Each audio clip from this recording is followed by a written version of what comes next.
Welcome, artists!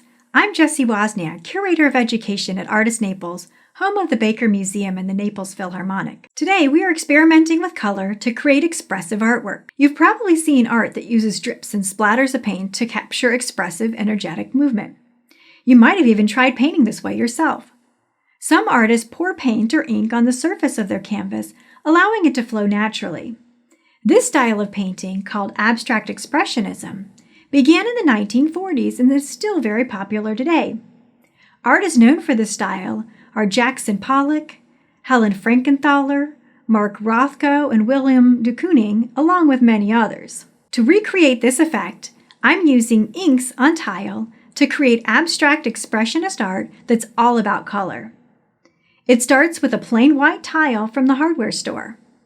The ink I'm using is called alcohol ink, and it's similar to the ink in a permanent marker, but in a liquid dropper bottle. Now it's time to experiment with color.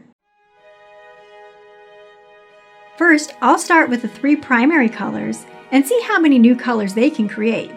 With a few drops of each color, yellow, blue, and magenta, you can start to see the other colors where they are mixing.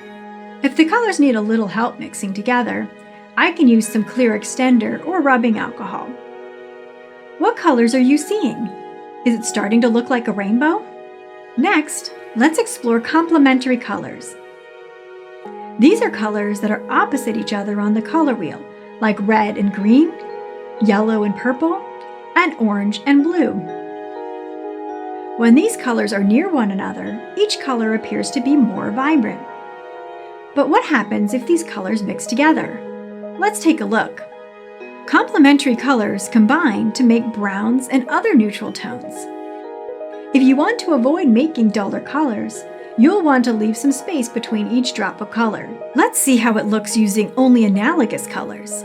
Analogous colors are colors that are next to each other on the color wheel, like red, orange, and yellow, or yellow, green, and blue, or blue, violet, and magenta.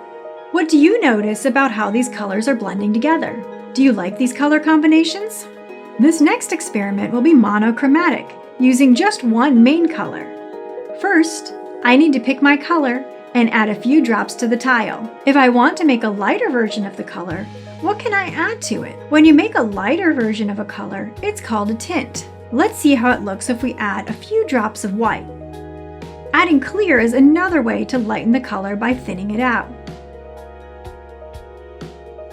Now that we've tried several different color combinations, I'll make one more final piece of abstract expressionist art. Take a close look at how the drops of color flow on the surface.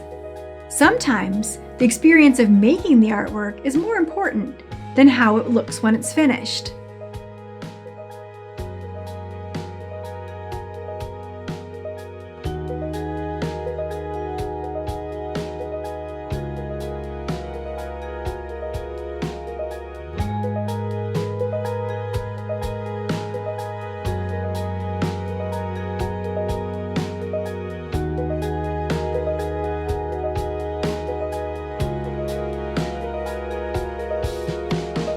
I hope you enjoyed learning about color through abstract expressionism.